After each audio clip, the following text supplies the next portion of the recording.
Welcome, everybody. Joseph Robert, the fantasy football counselor. Today, we're talking about rookie must-haves, and we're doing a dynasty discussion. A lot of people keep asking me, Joe, can you do a dynasty show? I got a draft coming up. I got to get some dynasty pickups, some keepers for my league.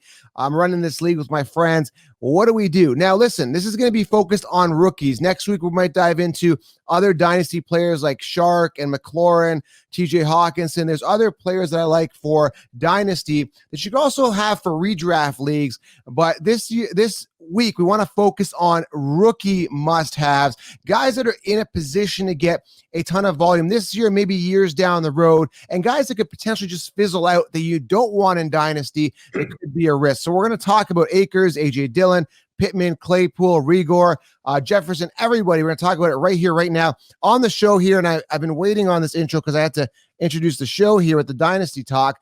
Tom Santinello, what's going on? What's going on, Joe? Welcome back. Tom, glad to have you on. And we're doing, if you guys aren't aware, we are doing the Fire and Ice Show. There's our logo here if you're on YouTube. Tom Santinello has started his own podcast.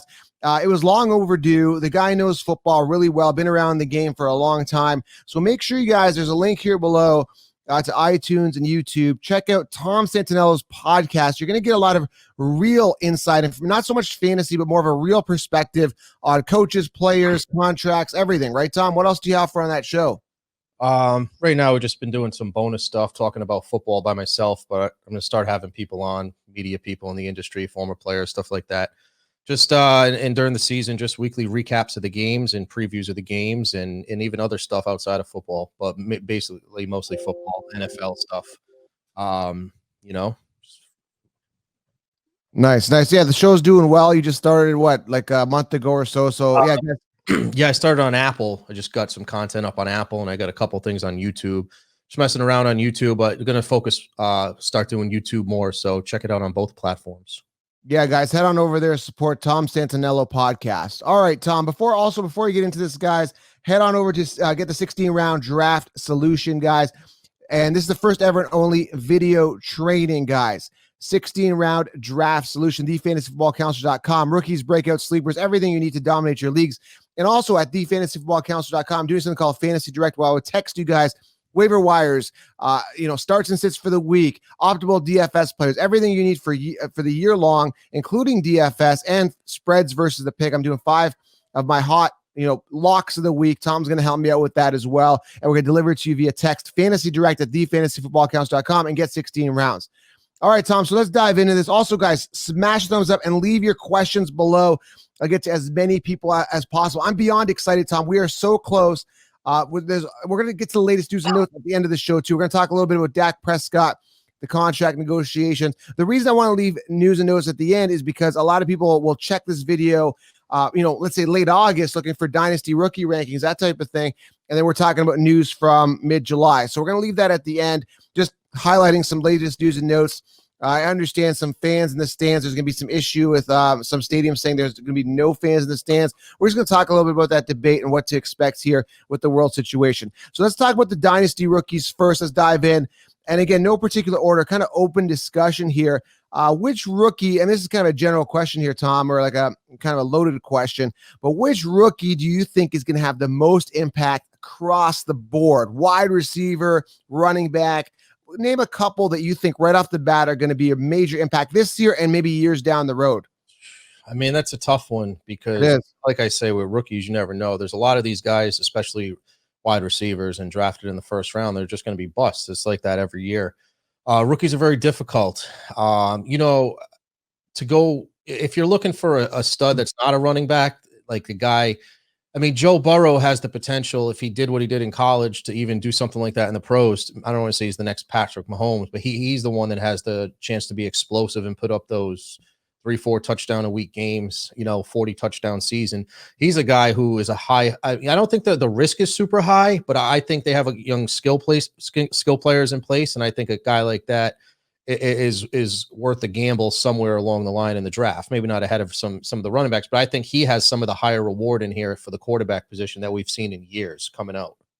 Right. The thing is, we want to kind of get an overview and have an open discussion here, because what ends up happening is some rookies just get fizzled out. And I keep going back to this guy a couple years ago, came out of college, Laquan Treadwell, came in, became this, this amazing wide receiver in college and just fizzled out. Sammy Watkins as well.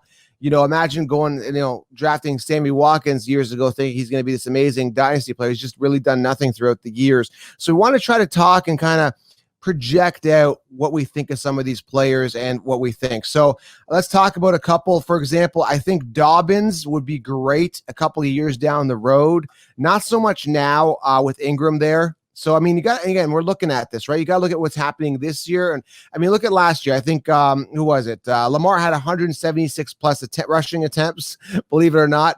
And we had Ingram with 202. So you got to look at the situation. You got to look at volume. So if Dobbins comes in, like, how many attempts could he possibly get with Ingram? There's over 350 attempts gone with Lamar and Ingram. So when you look at a lot of people excited about J.K. I want Dobbins out of Ohio. He's out of Ohio, second round pick. I love him. But yeah, how much volume is he going to get this year? Maybe down the road. And that's what we want to talk about here and get this worked out. What do you think of Dobbins?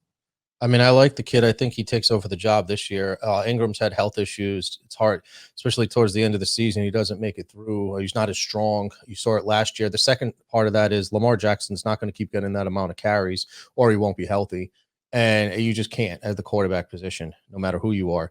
So I do like Dobbins. I think he's a really good running back. This team likes to run the ball. I understand the concerns about other guys in front of him getting more carries, but I do think this is a situations where Dobbins will come in, especially, he's got the guy next year he's going to be the man next year for sure. This year, I think he can take it halfway through the season and even be steal some carries early in the season, whether it's the goal line and other areas. But he's a very good running back now and will be. Yeah, something to think about, because again, a lot of people drafting, in dynasty leagues, they want these keepers, especially we're talking focused on rookies here only today. And they're like, okay, well, I want this rookie, but then they're going to get upset, this year if they don't perform. So that's what we're here to talk about. So don't get upset. Let's keep going down here. Zach Moss here out of Utah. Now, listen, this guy was drafted in the second round, but they got Singletary, who's also young. So this is a situation where this could be a committee moving forward for years. I like Zach Moss. I think it's going to be split. I don't know if it's going to be 60-40, whatever it's going to be. But another situation where I think Singletary will always be there to pest it, right? He'll be a pest for him. I don't know. It depends on the offense in Buffalo. Josh Allen's going in his third in its decisive year. It's a very interesting time for them. A lot of people in the league think he's the weakness on that team. They have probably one of the, minus the quarterback position, arguably you could say they have the best team in the NFL besides the quarterback position. Now, I think, like, you plug him in, like, say next year, if Allen doesn't perform and Aaron Rodgers is a trade thing, like, and I don't know if he will want to play in Buffalo. That's the other problem you have. Automatically they're Super Bowl contenders just because of the team around them. Now, with that said, I think Josh Allen's not, he doesn't throw a good deep ball. He's not a good pocket passer. So they're going to rely on the run. So there will be some opportunity to get a guy like Zach Moss some play in his rookie year, some goal line carries. And you're right. Singletary is going to get the nod going into the season. The problem is, even he's 1,000-yard back. He looks like it to me and other people I've spoke to. I think Moss is too. I think they're going to be a 1-2 punch that does a lot of similar things, and they're going to eat off each other. So, listen, Singletary's going in his second year. He's going to be there at least 2 more years after this year. So you're going to have problems for the next couple of years. So unless Moss separates himself really a lot from Singletary, then I would stay away from the whole situation in a dynasty, because you just don't know how good Moss can be, or Singletary. He was really good in college too, and he's finally supposed to get the full load this year, and then they drafted Moss. So it's a scary situation if you're picking on either one of those two for the long term. Very high risk. Yeah, going to training camp, I was at Bill's training camp.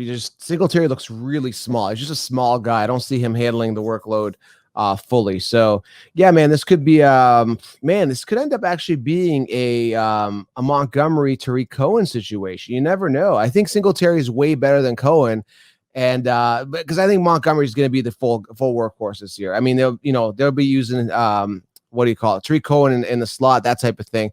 You never know. It could end up to be that type of situation. So yeah, it should be interesting to watch. I think I'm going to stay away from Moss, but although I think the talent is there. We're going to talk a little more about running backs here, but I think genuinely that this is the year that wide receivers could actually make a immediate impact. Now, it doesn't work every single year. I think there's some plug and plays, and this is me off the top of my head here. Well, actually, I got a list here, to be honest, but there's a couple of guys that could be immediate impacts. Let me know if you think which one of these guys pops out to you to be the biggest impact in regards to volume, fantasy points, and production. Justin Jefferson, Mims, Rieger, and Pittman are plug and plays for me. Now, Judy and CeeDee Lamb I like as well, but I think there's just way too many people around there. Judy's got other people to contend with, including Noah Fant and Sutton, and then CeeDee Lamb's got who does he have? He has Cooper and Gallup there. So immediate impact. Do you agree? Jefferson, Pittman. Who else did I say here? Yeah, those guys. Rieger maybe as a plug and play, and Claypool, maybe even Claypool as well. Who is the immediate plug and play at wide receiver? I mean, I like Judy better than those guys as far as overall for the next 3-4 years. I understand how I think he's the best all-around player out of those guys. He's a better talent than Courtland Sutton was when Courtland came out, and that's opposite him. But, Jefferson's success is going to hinge on Adam Thielen coming back and really controlling that side of the field and being Kirk Cousins' go-to guy. He's the number one receiver there. Diggs, Jefferson will be better like Diggs was a couple years ago if he can be that guy that gets a little less targets and more breakaway plays.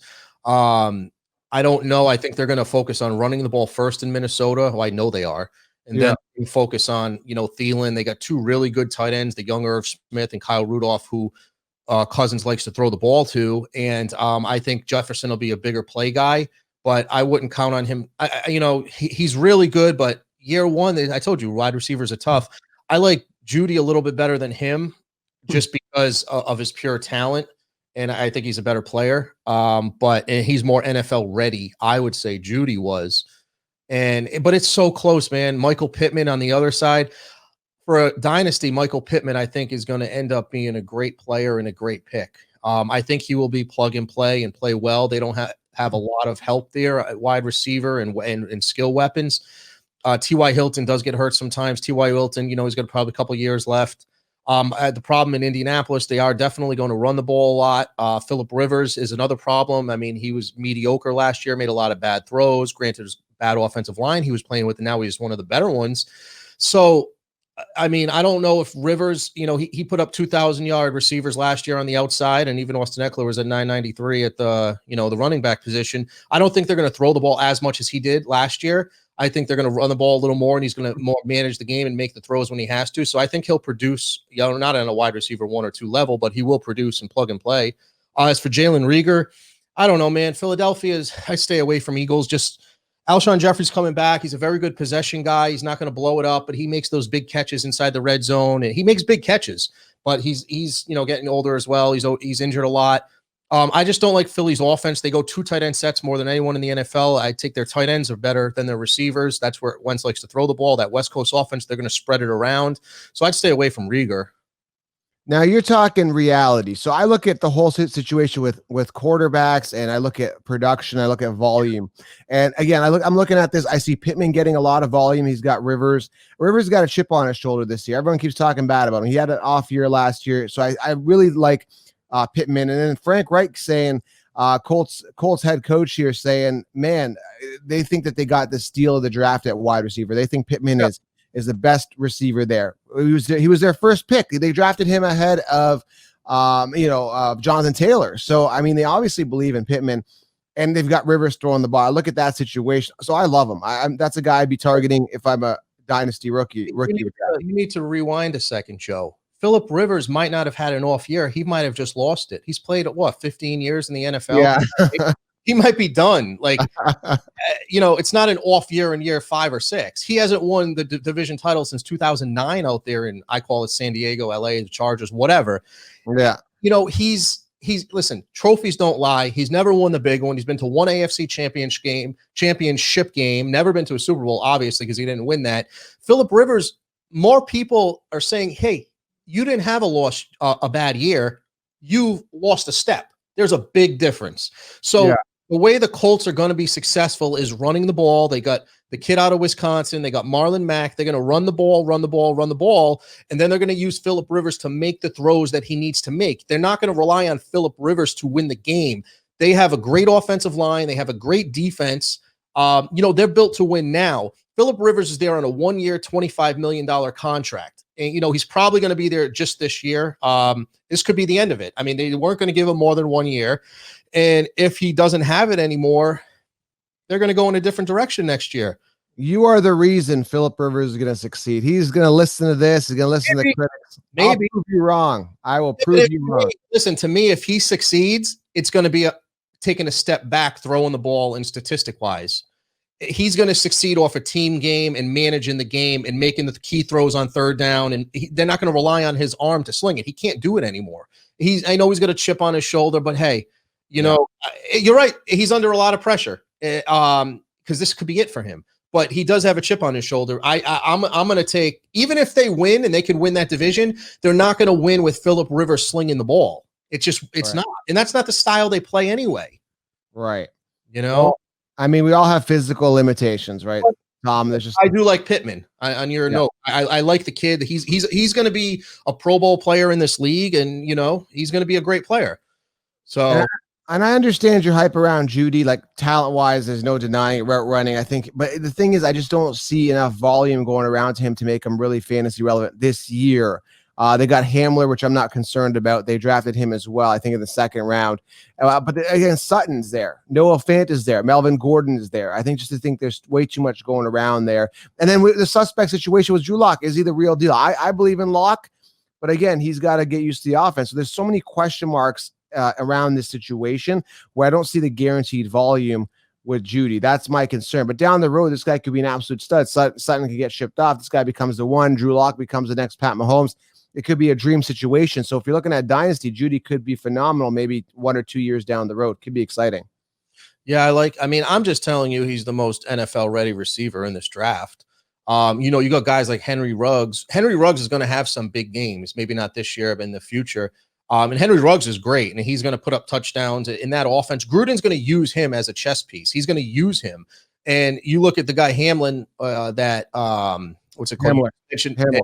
Him in Denver, and he's kind of like a poor man's Ruggs. He suffers from drops, other stuff, but he's got speed. He's that guy that's going to go in there.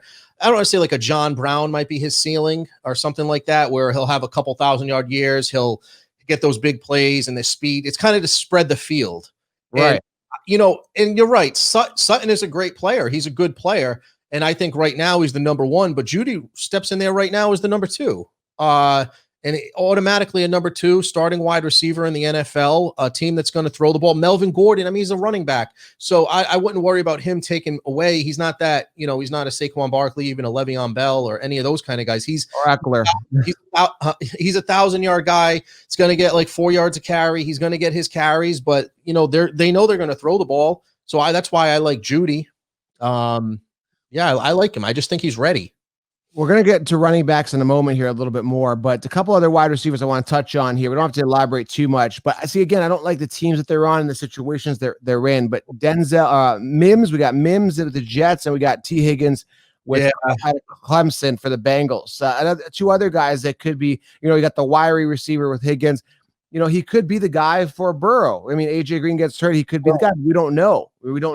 Here. I agree with you, but see, the thing is, Burrow's going to play this year. Out of all these guys, Burrow's guaranteed playing time more than anybody else. So who's he going to gravitate towards? AJ Green, probably sign his franchise tag. I don't think he's going to get traded. And AJ Green this year, they have that other kid, Boyd, and even John Ross is in a contract year. So Higgins is down on the depth chart. For the future, I like Higgins for sure, but I think he needs a year to develop as well. And I think he'll show some flashes in some games this year, but I would stay away from him this year. But how about Mims? He's got it. Mims is an interesting one because the New York Jets, they don't have a lot of options. They don't have skill players. They don't have it. Their offense is Le'Veon Bell. Le'Veon Bell, I think, is going to come back very strong. He's a great player. They had no line last year. He was off a year. Even if people don't like Le'Veon, you have to admit he's the best offensive player on that team, right? So Le'Veon Bell is probably their best running back and receiver. Competition slim there. Competition slim. I know you're high on Bell. I'm just not sold on Bell being a phenomenal back. He's great. But here's the thing. Like I said, he's probably one of their best receivers just because he's a great receiver as a running back and they don't have anybody. By default. So, they got Rashad Perryman they signed. He had a good 5 games last year in pass-happy Tampa.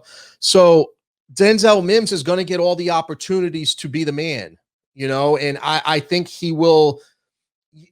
This is another one I say, like a high risk, high reward type of situation where if you want to get success now and to get success in the future, it's high risk, high reward. If you want to roll the dice, Denzel Mims can give it to you now and later, or he can totally bust both times. He's just one of those guys. Right. Okay. Let's go into running backs a little bit here. And then again, I'll tell you out of the receivers who I like. I like Jefferson right away, immediate impact. I like Pittman, immediate impact. And Claypool, we didn't talk about him too much. There's going to be some competition there, but I think he's going to be a one-trick pony type guy. I think Deontay Johnson's going to be the guy in Pittsburgh. But Claypool's going to be an interesting guy that could start emerging. And I think he's going to have some big games similar to Ruggs, kind of some boomy bust games. But I like Claypool a lot. What do you think of Claypool before we move on to running back? Yeah, Pittsburgh does a good job at drafting wide receivers. The problem is they have a lot of okay guys there. I think it depends who's going to step up this year. It's going to be a battle, and he might be more. He's the type of guy that might not get his opportunities till mid-season or something like that. I mean, more a guy for this year, but he has a chance later in the year to have a good impact. Okay, so that's wide receivers right there. So Ruggs, boomer, busty. Judy, best talent. Jefferson, plug and play. We like Pittman. Frank Reich likes Pittman, plug and play as well. Higgins, wait a little bit. So yeah, we kind of covered that a little bit here for you. A little bit on running backs. We talked about Zach Moss. We touched on him.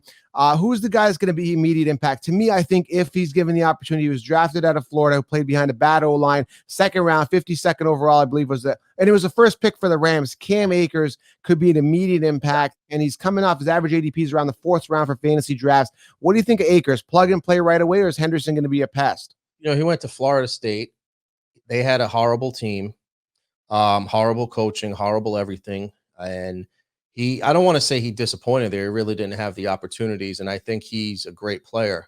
I like Cam Akers and I like DeAndre Swift. I like both of those guys, but Cam Akers is a guy who, he's got a little competition this year. He's still going to win the job. And like I said, there's been no, the training camp should happen, but there's been no OTAs, but there's been nothing else. So this is a year where you have to be careful about rookies more than other years because they just they're not as in sync. I like Cam Akers as a guy to kind of be the guy there for the next 3 years or so on that rookie deal. I do like him just because him coming in this year and having a lot less competition.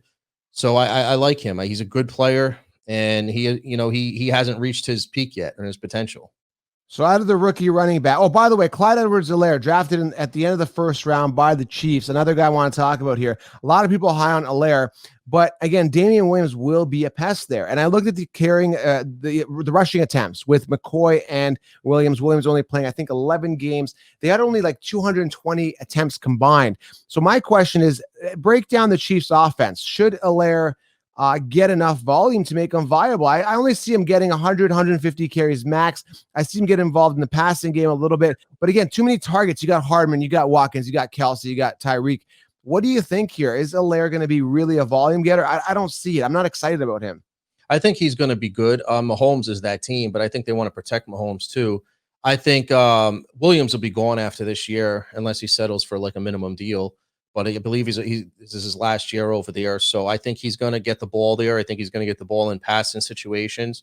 I don't know, Andy Reid definitely, he used LaShawn McCoy in Philadelphia a ton. Don't forget that. He does use the running back if he has one. And I just don't think he's had a good one in Kansas City. McCoy, you got to remember this too. Here's another thing to look at. McCoy got fizzled out and it wasn't even active the last some games of the season, right? Right, because he sucked. But even in that situation, he didn't feature Williams. Williams wasn't good enough.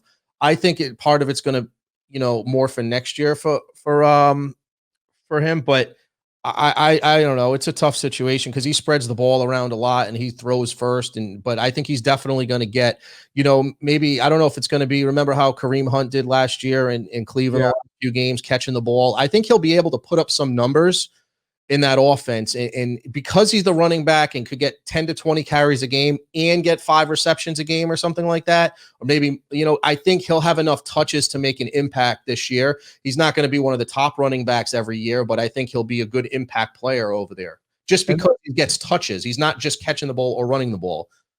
And that's why you guys got to get the 16-round draft solution, guys. I'm gonna add a point here to what you just said from a practical point of view. This is why you got to get 16 rounds, because I look at the entire situation here. I look at how much volume they can get. I look at who's throwing the ball if they're a wide receiver. I look at other people in the committee and the entire situation. So, and again, I make recommendations on where to draft them in that round. So, yeah, Clyde Edwards-Helaire, a little bit suspect there for this year. Maybe down the road could be better. For redrafts leagues, I'm probably going to stay away because his ADP is too high. Second, third round pick on Clyde Edwards, a little too rich for me.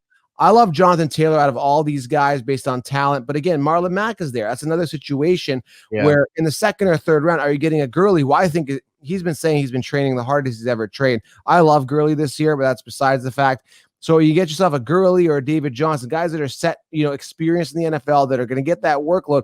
Or do you get a guy that's, a rookie coming in, like you said, isn't getting as many reps as they should in practice due to the world situation? And then you get him and take a risk in a committee, or do you get a guy like Gurley, a guy like Leonard Fournette, a guy like David Johnson, who's guaranteed that workload and has that experience? I'm leaning a little bit towards the veterans here in that situation. I talked about that in 16 rounds. So just some things to think about, giving you guys some practical advice.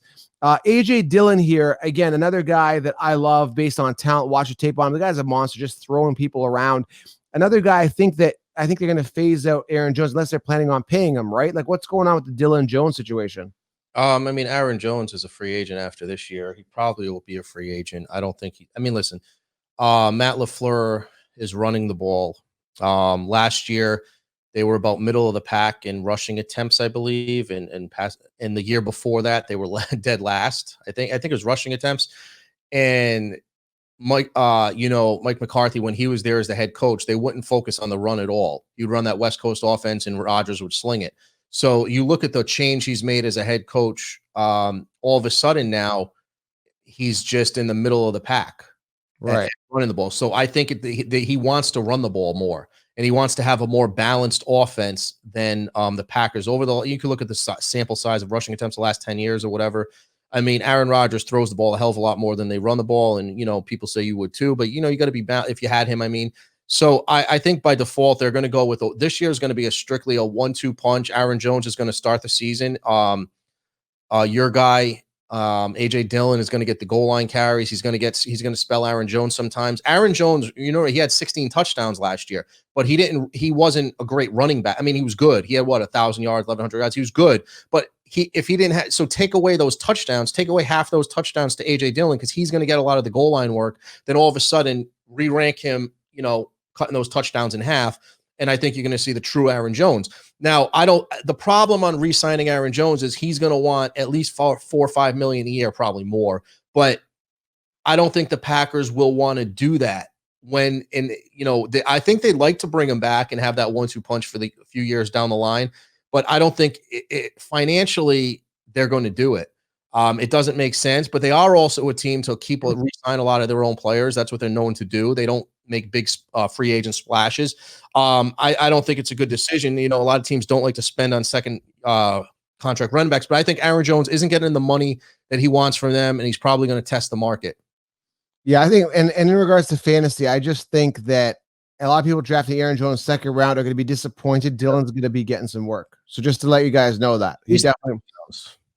A couple other guys, running backs. So we talked about Swift. Again, he's going to have some competition. Be cautious with him, but I think he takes a job eventually. I like him. Clyde Edwards, be careful. Taylor, I love him, but I think Mac's going to be a little bit of a pest.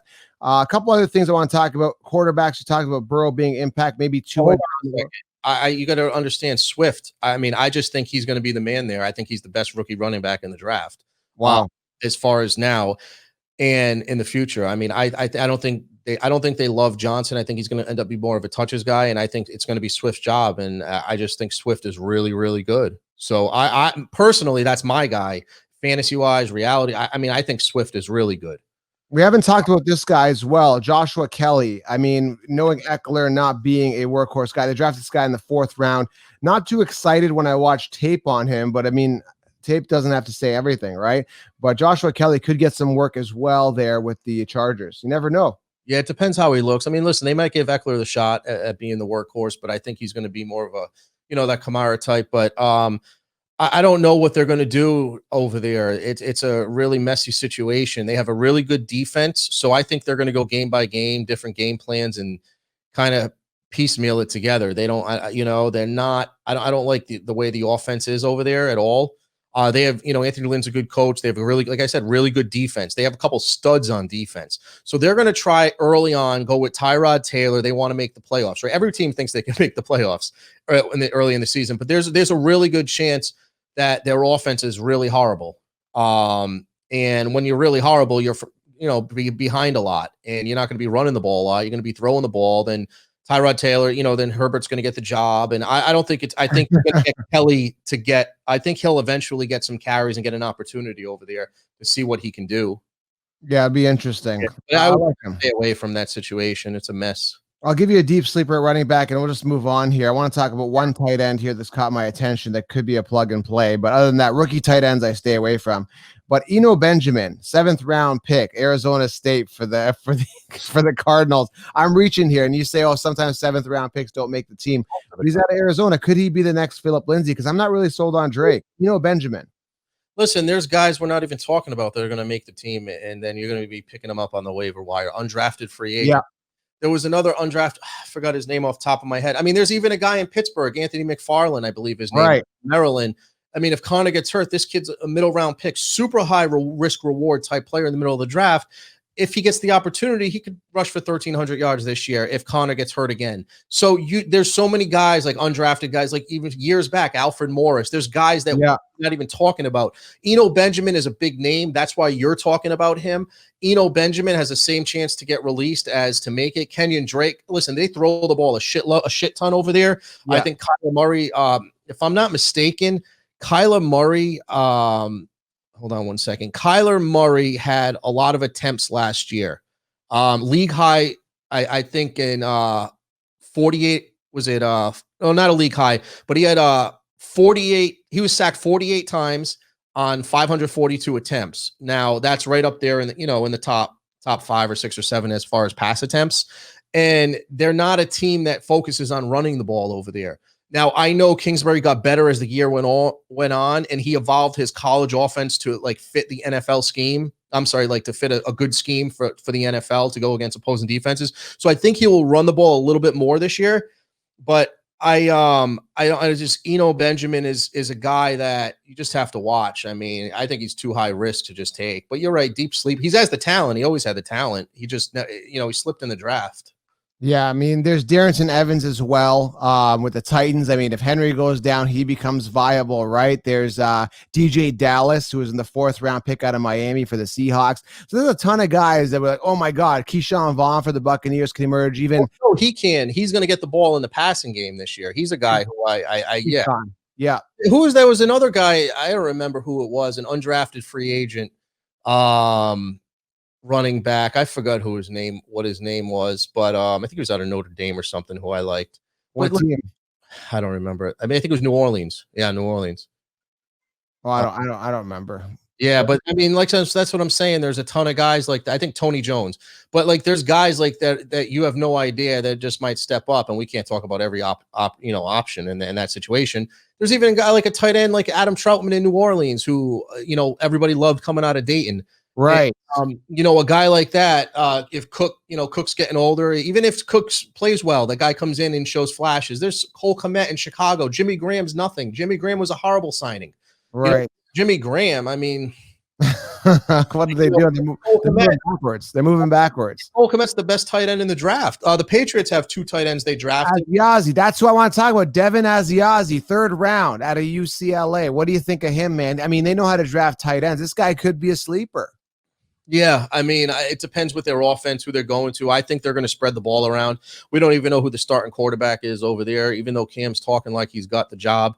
And I think Cam has a chip on his shoulder. Now, see, he's a guy, like you can say what you said about Phillip Rivers. He had a bad year or two last couple years. He's still like at the end of his prime. I don't I think the difference with Cam is this is going to be a better offense for him than what he ever had, but he's not his job yet. He's going to win the job. And he's talking like he won the job, and he thinks, and he's confident about it. He's got a chip on his shoulder. So I think, and he threw to Greg Olsen a lot in Carolina. So if he gravitates towards a tight end there, that could be the guy. Yeah. Yep. I mean, there's a couple of guys here, and then, Cam does like his tight ends. So that's not something to think about. All right. So again, quarterbacks, to wrap this up here, then we'll go to news. There is some breaking news that just happened. I'll get to in a second here. But Kenny Stills was arrested, by the way, for protesting. Well, we'll get into that, man. Oh man. So to end this off, other quarterbacks here, any other quarterbacks here that other than Burrow, Tua, and Herbert? I mean, Jordan Love, listen, when Aaron Rodgers was drafted by the Packers, he sat for 3 years before he saw the field and was the starter, right? The times have changed. That's not going to happen again. But Aaron Rodgers has got a year or two. So forget about Jordan Love. Stay away from him. The other first-round quarterbacks you're looking at, Tua, going into the season, Tua, everybody says, and some scouts still say, and people I talk to, that he's more talented than Burrow. It's just his health. It's too risk. Burrow had a a lifetime season in LSU. Okay. But he look at his running back went first round. His receiver went first round. He had offensive linemen drafted. His offensive coordinators in Carolina now. I mean, he was stacked. Offense, defense, a great coaching. I mean, it was like a dream situation. So there's a little higher risk there. But if Burrow is that guy and the real deal, okay, you got yourself a long-term stud at quarterback. Tua, they said, was even more talented, but he was also surrounded by a ton of talent in Alabama. Those two guys Tua's got a higher risk because I don't know what kind of offense they're going to run. He doesn't have the weapons around him. At least Burrow has got weapons around him in Cincinnati, running back, 3 receivers, 4 receivers, whatever you want to say. I mean, and then who's the other guy? Herbert, I think, has got a couple weapons around him. But I don't think he's that big play quarterback that's going to put up the big stats. I don't think he's even like a Matt Ryan, a Matt Stafford. I think he could be that Kirk Cousins or that kind of guy that can lead you, but not going to be elite. So that's my take on the quarterbacks. Well, there you have it, guys. We just talked a lot about wide receivers, tight ends, some guys to target. So this is going to give you a lot more insight when you make that pick if you're doing a rookie dynasty draft or trying to focus on rookies. Because a lot of leagues are catered to like, I got to draft a rookie in the first round with your first pick. Then it continues as a normal draft. You get to keep one rookie. So this is what we talked about. We kind of mentioned the guys we like. I like that kid out of Washington. I told you before, Antonio Gandy Golden. I think he was out of I like him. My problem in Washington is the quarterback situation. It's terrible. They have no depth. Their team's horrible. And they're not even going to be called the Redskins anymore. But I like Antonio Gandy Golden. I really like him. Yeah. He's a really, really good player. And McLaren's on the other side. I don't think Haskins is that guy to be too efficient leading the offense over there. Their running back situation is okay. But it's not okay. It's just loaded with mediocrity and injuries. But I think if Haskins, bombs over there, Kyle Allen will get the job and he'll throw the ball a little more, and he'll actually lock into the guy. It's just that's a weird. I'd stay away from Redskins players, really any Redskins players this year, just because of the quarterback situation. You got other guys. We don't need to talk about everybody. Laviska Shenault in Jacksonville. But GJ Shark's probably going to be he's definitely going to be the one there. But Laviska Shenault's got big play potential. Brandon Ayuk out of San Francisco. But I mean, they don't lock his number one receiver is George Kittle. So, but with that said, there's obviously a bunch of other middle round guys we could always talk about, but it's not worth our time right now. All right, so let's move on here, guys. Hopefully this helps you guys with Dynasty. We're going to talk some news here real quickly. Like I said, just 2 headlines I want to talk about. Dak Prescott deal. It's July 15th. I want to talk about that real quickly. And then Kenny Stills arrested for protesting. Texans Kenny Stills facing charges after arrest while demanding justice for Breonna Taylor with a group in Louisville. So Kenny Stills getting in some hot water, man. It's not good. No, but people don't care because he's been one of the faces of the protesting since he was in Miami. And he's probably not going to be on the Texans next year. I don't, he hasn't played as well. I mean, he's never been a great player. He got overpaid in Miami. He's that one trick pony type of guy. Yeah. Throw the ball deep, see if he can get it. But that's what Will Fuller does. And Will Fuller, I just, It is what it is. Listen, they're big on the social justice. I don't know what he got arrested for. I don't. It says face a felony charge of intimidating a participant in the legal process. So I guess that's a little more serious than just getting arrested at a protest, Joe. Yeah, I don't know. That's what it's telling me, man. I just read it. It came in like 20 minutes ago. So it says he arrested Tuesday during a protest in March, Louisville, and is among 87 protesters who face a felony charge for intimidating a participant in the legal process. Yeah, misdemeanor. Yeah, I don't know too much about this legal stuff. Anyway, he's arrested. So, yeah, I'm not going to target him on my teams. That's for sure. I would never target him anyway. Listen, I applaud the effort he's doing in social justice, but that has nothing to do with football. I'm sorry, statistics, for fantasy being relevant in, winning games or in fantasy. So I applaud what, it's great what he's doing. That's good. I'm not going to get involved in that. And, I think he's focused on that, obviously, and that's good for him. All right, let's move on. Dak Prescott real quickly here, and we'll wrap this up. Now, what do they offer him? And he has got to make a decision today? I mean, they came out. I don't know if it's true. A lot of stuff isn't true. What's reported. They said back up. July 15th is the deadline when teams can sign their franchise players that they offer the tag to an extension. If they don't sign them today, they can't negotiate with them all year long, and the guys will be a free agent again next year. Now, with that said, there's a few other guys like AJ Green in the same situation, a couple other defenders and stuff, but that have not signed the tag. Even if you sign the tag, you can do a deal. But like Yannick Ngakoue, but these type of guys, they don't have to sign the tag today. They can sign it anytime. Remember, Le'Veon never signed it. Remember a few years ago, the Panthers pulled the tag on Josh Norman. He became a free agent around this time, right? Right. So it's the difference between signing the tag, but Prescott, I think he already signed the tag. When you sign the tag, you're playing for a 1-year deal for what? He's playing for $31 million for this upcoming year. So there's reports in the news that it's $33 to $35 million a year, 100 guaranteed over 5 years. There's reports saying that that's 5 years and he wants 4 years. Now, if you're going to pay someone over 100 million guaranteed, he's trying to do like Kirk Cousins. He played the free agency game big all the time, and he bet on himself, and he won.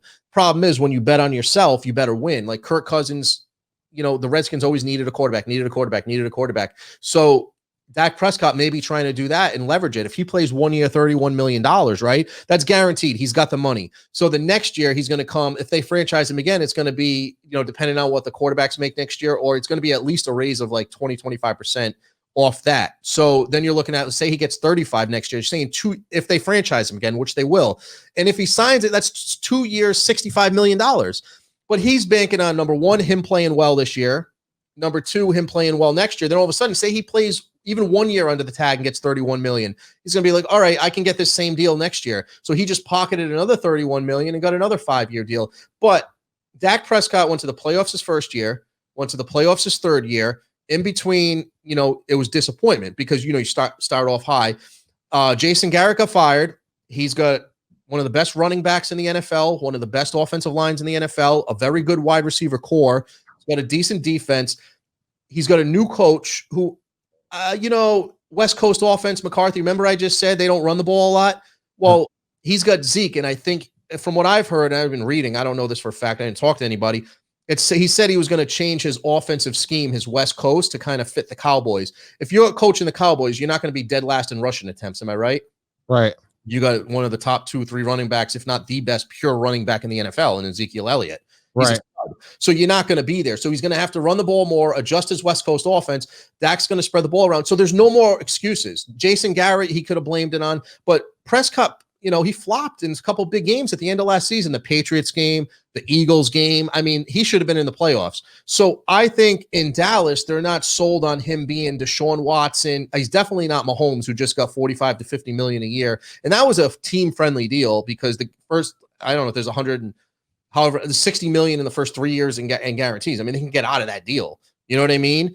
At some point, it's not a horrible deal, but he wants almost more guarantees than what's his name, Mahomes got. But when you compare him, you got Patrick Mahomes, who won a Super Bowl, is considered the best in football. Then you got Deshaun Watson, who's brought the team to the playoffs just like he has.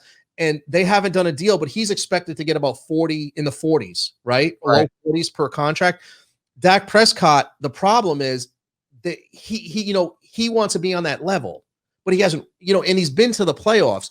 But if you just look with the naked eye at those quarterbacks, Prescott isn't there. The one thing I will say, I compare him to Russ Wilson. Every year he's gotten better individually, statistic-wise, being more efficient, less turnovers. He's gotten pretty much better every year. And look at Russ Wilson. He had the best year of his career last year. He's gotten more efficient and became an MVP. So I think the Cowboys, if they have to bank on him having that steady incline every year as a player. Now, said he wants a 4-year deal so he can hey, here's 4 years, 140 million, 100 guaranteed. Give me the 4-year deal. And then he wants to be a free agent, renegotiate again in 3 years because, worldwide situation, forget about it for a second. Everything's a mess. He should do the deal now. But he wants to say in a couple years, the cap's going to be through the roof with the new TV money. So he thinks he's going to, he wins a Super Bowl, goes to a Super Bowl. He's going to want to get $50 million a year. Like Mahomes, 10 years. At some point in that deal, there's going to be, could be Joe Burrow when he resigns, right? He's going to get like $60 million a year. Right. They keep up with the salary cap. So the cap keeps going up like crazy. So he's going to be like, listen, I'll get my 100 guaranteed. I'll play a couple years and I'll redo the deal in 3 years. And do an extension. You'd want to do an extension when you do that, not play out the deal. Listen, he's got to sign. Let's just call. He's got to sign. I don't trust him being that harder to sign than you think because it comes down to the guaranteed money too, right? Yeah. And it comes down to your future. But the problem with Prescott, I told you. I mean, I don't know. Listen, he was a 4th-round pick and he exceeded expectations, right? Right. He wasn't a Baker Mayfield as the number 1 overall pick. He wasn't a Josh Allen. He wasn't a Sam Darnold in the top 10. All those guys, top 10, right? So he's exceeded every expectation. He's played well. So I mean, I compare him to Russ Wilson a little bit, but he's got to keep getting better. I agree with you. I mean, listen, he's got, if look at it this way, he's about to make $31 million this year with or without a contract, right? Right. So would you rather play 1 year for $31 million and no, but if you don't play well, what happens? You're going to get what? 15 million a year, 20 million. Like look at Bridgewater. He got hurt and he never got his big contract until this year. And it's not even a big contract compared to NFL quarterbacks, what they're getting. So you got to look at it like this. If I'm him, I don't know. Listen, we don't even know everything's true that was getting reported either. Right. So the Cowboys want him, but I don't think they're sold on him either. But remember I told you when you're a team, like this is your boy, Ryan Tannehill. The Titans didn't want him. Who are they going to get instead of him? Nobody now. That's like demand. Who are you going to get? There's not a lot of quarterbacks. So the Cowboys, I don't think they want to pay him $35 million a year. He's probably worth $25 a year, but right. You're going to replace him with nobody. That's the thing. The supply and demand on the quarterbacks isn't there. And they didn't have a good draft pick to get one. Yeah, they could have got Jordan Love, but he's a big gamble. Well, I got to get training my arm. I got to start working. Maybe I'll get a deal. It's a tough one, man. I mean, I think, if I'm him, he played 33, 35 a year. I don't think the issue is that, I think he'll do something for 35 a year, but they said he wants a 4-year deal. So I don't know. I think if I'm him, I sign the deal because there's too many. I told you this before, and I don't know if anyone listened to me. I told you they'd be starting to talk about money in the NFL. Now they're starting to talk about putting salaries away this year and all. I told you that they were doing it now like baseball did, and they did it. They did it too late. It's a mess right now. But if you're in the NFL and you don't know and listen, the salary cap goes on percentage, right? Yeah. So what if there's 20% of the fans in the stand? Who's to say this is going to get back to normal after next year? Nobody has. If I'm him, I say, give me a 6-year deal, but give me $40 million towards the end of it. Give him some opt-outs. I would be creative and do a deal where you can get out of the deal in 3-4 years, but where you get yourself at least $100 million and you're set for life and get a big signing bonus up front. Myles Garrett just did a deal and Chris Jones just did a deal with the Chiefs. But see, Patrick Mahomes didn't get a big signing bonus. That allowed them to give this guy like 30 million up front or something like that.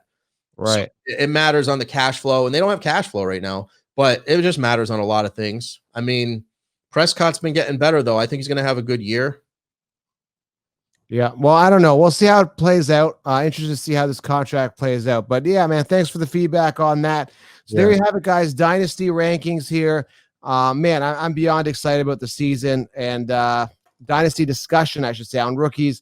Thanks for being here, guys. Tom, man, make sure you guys check out his podcast, Tom Santinello Podcast. I know this episode is insightful for you guys. Help you guys crush your leagues when you're making that rookie decision, which rookie to draft, even in redraft leagues. I'm sure it's going to help you.